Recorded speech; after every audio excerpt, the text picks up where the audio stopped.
3 years ago, I discovered a secret. The key to getting rich isn't about living life at the extreme, like waking up at 4 a.m. to get ahead of the competition or taking a daily ice bath to wake up your senses. It's actually about forming micro habits, tiny habits that you follow consistently. These small habits compound over time and not only have a big impact on your finances, but also on your physical, mental, and emotional well-being. So in this video, I'm going to share with you 17 micro habits that have completely transformed both my finances and other areas of my life, and also share tips on how you can apply them to your own life as well. Let's dive in. Number 1, create more than you consume. According to the author of Rich Habits, The Daily Success Habits of Wealthy Individuals, the wealthiest people in the world create more than they consume. Thomas Corley's research found that 67% of wealthy people watch TV for 1 hour or less each day, compared to 77% of people who are struggling financially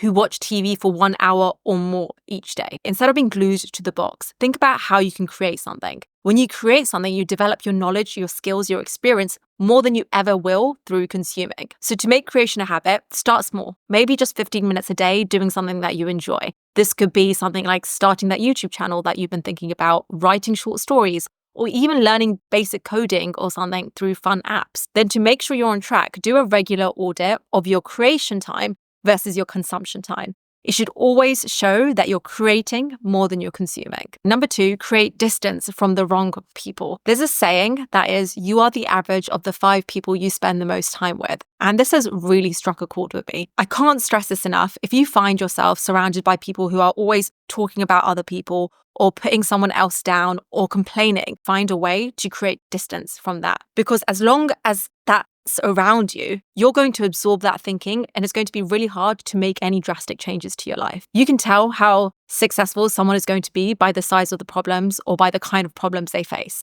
Find people whose problems are about how to build more wealth, the way they do it, how to solve a problem, how to overcome a challenge they're facing. It's hard to do this if you are just starting out. And I know 2 years ago when I was trying to find a place where I can tap into a new circle, I wasn't really able to be in the places that I was able to do that. So my closest circle became books, podcasts, YouTube channels.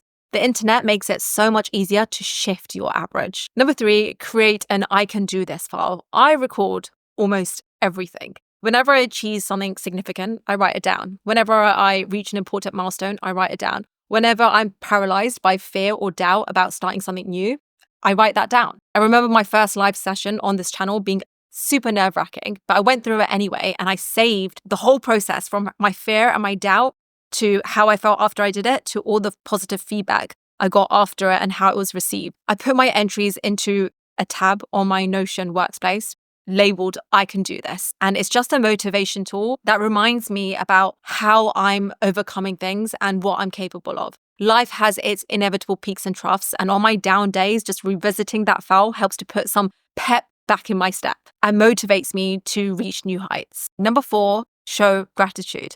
I used to think gratitude journaling was a little bit cheesy until I came across Dr. Sophia Godkin's work. And she really highlights that the secret to happiness begins with gratitude. So I started keeping a gratitude journal at 8 p.m. every evening. I get a notification from my Day One app. And I love using my phone for this because whenever the notification pops up, I can just quickly add an entry. And then I pick a photo that I've taken that day, or I take one at that moment, and I write the day's highlights and what I'm grateful for. It could be something as simple as getting the perfect coffee, or a thoughtful message from a friend, or making it to a workout. What I've learned is that your mind attracts what you focus on. When you actively look for good things, that's when life starts to shift. Instead of overthinking what went wrong, I'm always trying to notice the little things that went right. So if you want to try it, set a 5-minute evening reminder and just jot down one thing from your day that you're grateful for. If you're like me and you prefer digital over paper, highly recommend trying out the Day One app. Number 5, automate these 2 things. Warren Buffett famously said, do not save what is left after spending,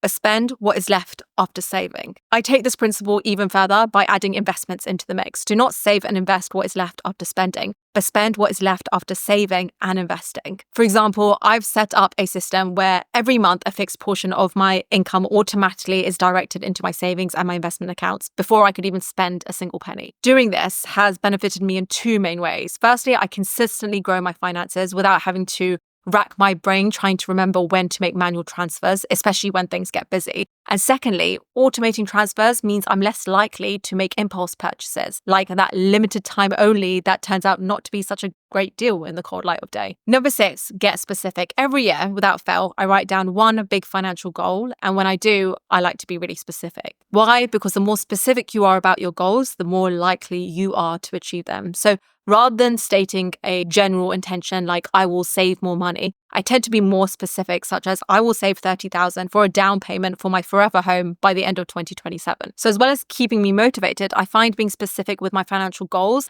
helps me break them down into smaller and more manageable milestones. So in my example of saving $30,000 by the end of 2027, I might aim to put away $1,250 each month in order to hit my target in 2 years. Number 7, audit these 3 buckets. I've made auditing my spending a cornerstone habit. Quarterly for my business and monthly, sometimes weekly if I can, for my personal accounts. And I categorize every expense into 3 buckets. Fundamental, which is your essential needs. Fun, which is your lifestyle choices. And future, which is investments in your growth and the future you. What I love about this is it's not just about tracking, it's about intentional living. The intentional spending tracker that I use shows me in real time how I'm doing against my goals, whether I'm over or under budget, and exactly how much I have left to spend. When I do this, it's like having a financial compass that keeps me moving in the right direction. I saw someone on TikTok talking about how budgeting is like being on a strict diet. Well, I actually argue that it's quite the opposite. I find it's incredibly empowering,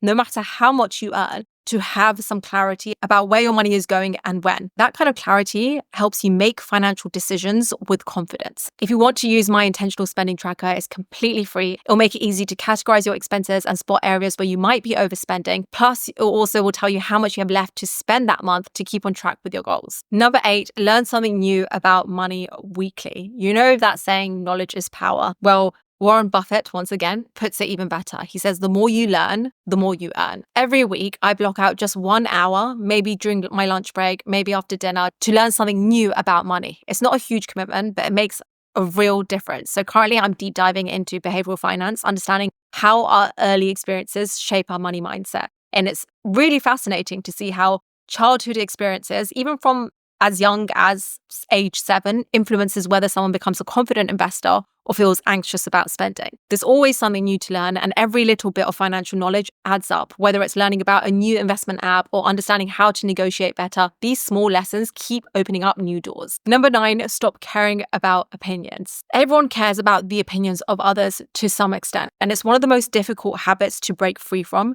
But when you do, you start venturing out more and you start taking bigger risks. One thing that helped me overcome this and stop caring too much about the opinions of others is asking myself this simple question. In the grand scheme of achieving my life's goals, how important is this person's opinion? If the answer is not very important or something similar, I become laser focused on what I want to achieve and how I wanted to achieve it based on my own values, not the opinions of others. Number 10, understanding the yes trap. Learning to say no has been a really hard one for me to do. And according to research published by Psychology Today, I'm not alone. We all feel this way to a lesser or greater extent. It's a phenomenon psychologists call the yes trap. It's a deep-rooted feeling that we should always say yes to requests, to invitations, to opportunities, even when our plates are already full. The consequence of the yes trap includes burnout, it includes resentment, and it includes neglecting self-care. But there's also missed opportunities. By saying yes to everything, we lose out on pursuing opportunities that might actually align with our goals a lot more. Something I found that really helped me with this is really crystallizing my goals. When you are able to get so clear on your goals, you're able to beat the yes trap because it became easier to say no to anything that didn't further them. So step 1, get really clear on your goals. Step 2, whenever a new request comes in, ask yourself, will this help me achieve my goals or is it a potential distraction? Number 11, invest in yourself. I always say that the best investment you can ever make isn't in stocks, in commodities, or even real estate. It's in yourself. This is because the returns on self-investment compound in the same way that financial investments do. Their benefits add up over time. So whether you're pursuing your education, you're improving your fitness, or you're practicing self-care, putting yourself first is always a sound investment. Talking of self-investments, I wanted to share something with you that's made a massive difference in my life, and that is today's sponsor, Brilliant. It's an amazing online learning platform that makes learning fun and effective. Brilliant makes complex topics simple because you learn by doing, with thousands of interactive lessons on offer ranging from maths and data analysis to programming and AI. What I love about Brilliant is how it helps you develop a powerful learning habit in just a few minutes a day. Plus, it makes it easy to learn when you're on the move. Whether you're doing a deep dive into a new topic or having a short practice session, you can learn on the phone right where you are. Recently, they launched a ton of new data science content, all of which uses real-world data to train you to see trends and make better informed decisions. Knowing how to read and understand data is literally one of the most important skills you can have in almost any industry. And what I love about the content on Brilliant is that you're learning the skill by working with real data sets from sources like Airbnb, Spotify, Starbucks. So whether you're a student, a professional, or just someone who loves to learn, Brilliant has something just for you. And if you're ready to 10x your learning journey, you can try Brilliant completely for free for a full 30 days at brilliant.org/Nischa. I've also linked it in the description or by scanning the QR code on the screen right now. You can go through all the content completely for free.